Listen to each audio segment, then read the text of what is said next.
But just to kind of sum up the meeting and as I said, kind of explain what's going on in Parliament and on the left of the Labour Party, I'd like to introduce John McDonnell, who needs no introduction. I'm not dressing up. Just on the inquiry question, there's elements of it where you realise that the policing network in this country is degenerates into farce. They came to see me for the Mighty thing. We had meetings about it, and it was the Ricky Real campaign, and they came to see me to say, with Mrs. Real, to say that we were spying on your campaign, but we weren't really spying on you, and so we've invented this term called collateral intrusion.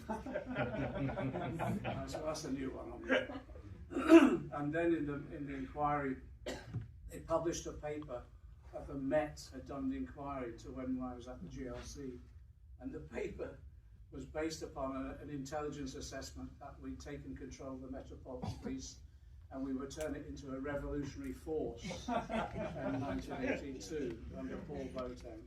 So there's an element of jokes in all of this, but again, I helped set up the Blacklist Worker Support Group in Parliament with Dave Smith, and you then realise how many people have suffered and lost their lives as a result of what's gone on. So if nothing else, as John said, some of these inquiries actually, they might not produce the results we want, but they do produce the information that we can then expose the state for. Briefly, I can't sum up because you've had all the discussions and all this. Let me just tell you what my view is at the moment. I'm sorry if I'm repeating people.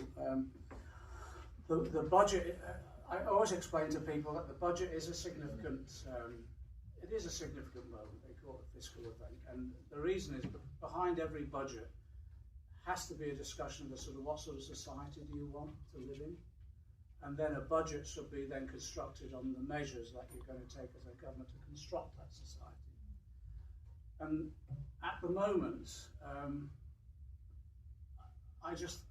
if you look around our society, and people have mentioned this, I'm sure it's the same in my constituency, 14 million living in poverty, 4 million children living in poverty, I never thought we'd use this expression again in my lifetime, but 1 million children in destitution. On the two-child limit vote, it was simply to try and lift 300,000 kids out of poverty. And you've seen the report yesterday that since then another 10,000 have dropped into it. 2 million pensioners. We met with Age UK yesterday for their research. They think that the winter fuel allowance means testing has pushed 2 million pensioners into fuel poverty virtually overnight, like that. And it just goes on. And I've been having this debate about capital expenditure. It looks as though they are going to change the rules on debt. The bizarre thing is they're changing them to the rules that I brought in 2019. It's a bit weird. But someone will say, well, why? I'm not sure if they'll use it to the maximum amount. But I was asked in one program to give us just one example of why you need this capital investment. The NEU published a report a short while back. 80% of our schools still have asbestos within them. We've lost 300 teachers since 2010 to asbestosis. That's why you need capital investment. All they're asking for over a 10-year program is 13 billion, and that'll create 20,000 jobs. So you just realise the type of society that we have at the moment.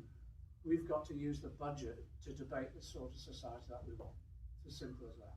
And then we can have the discussion and the argument and the rows, if necessary, about the measures to get there. And you'll have debated those tonight. In terms of capital expenditure, you do borrow to invest. That's what you do as a government. And actually, when you borrow to invest in that way, the interesting thing is, actually, it does yield a level of private investment as well, because it gives a steady return to pension funds and all the rest, and that's what they want. But on the revenue side,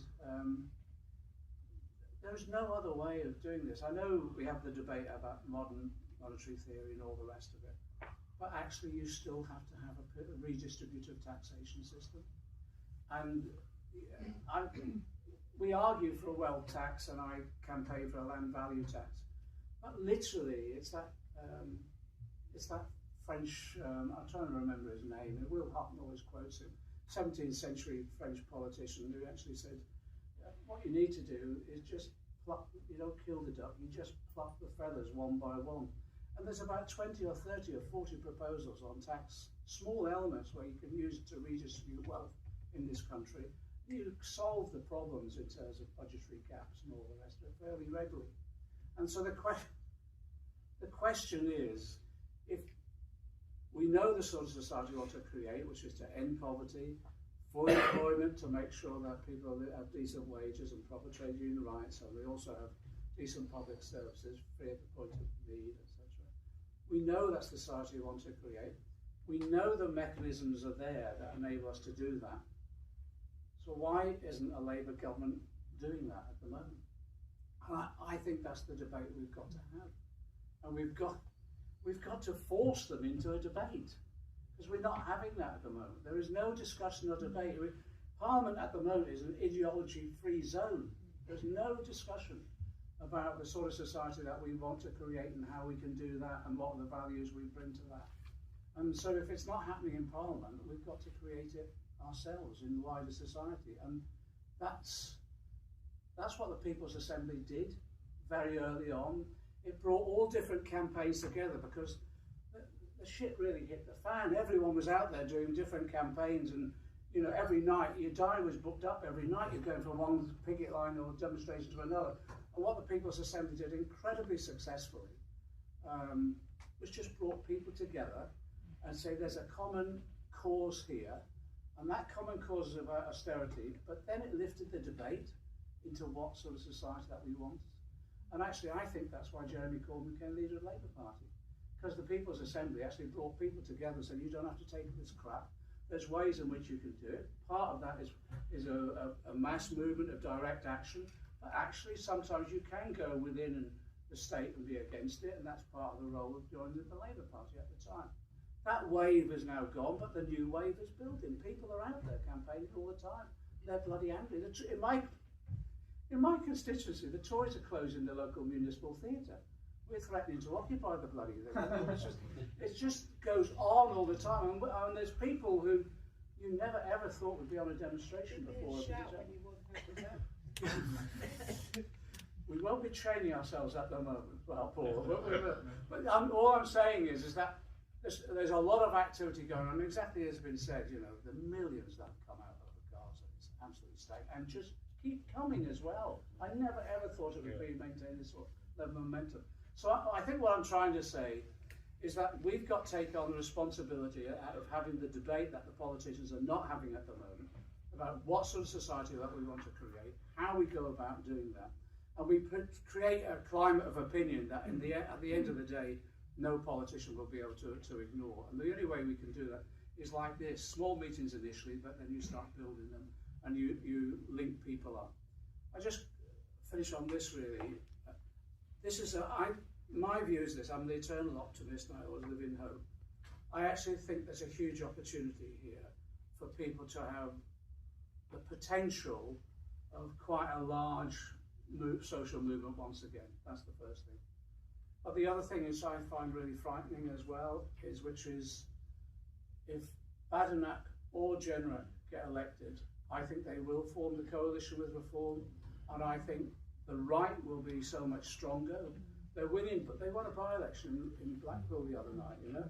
So I think there's a real fear of this shift to the far right. What we've got to do is, the worry is that will pull Labour to the right. What we've got to do is be the balancing force that pulls the political parties to actually to the left. And we can only do that, I think, via a mass movement. So I'm optimistic, and I think there's real potential, but it's going to require a lot of hard work. And also, I have to say as well, the T-shirts this time around are so much better quality.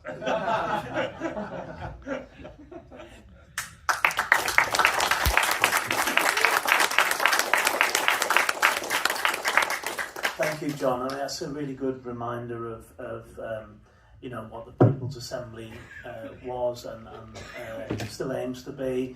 And I think the important thing about that was that was built over many, many years not by, you know, the people at the centre of the People's Assembly, but the people on the ground. And I think that needs to happen again. So please do get involved locally, but also get involved in the national demonstrations, and look out for the notices about the 30th of October Budget Day. But make sure that you have signed up and that we can contact you, because that will be the starting point. So thank you so much for coming out tonight, and thanks for everybody's contributions. Really, really good discussion, and we will build from here. Thank you very much.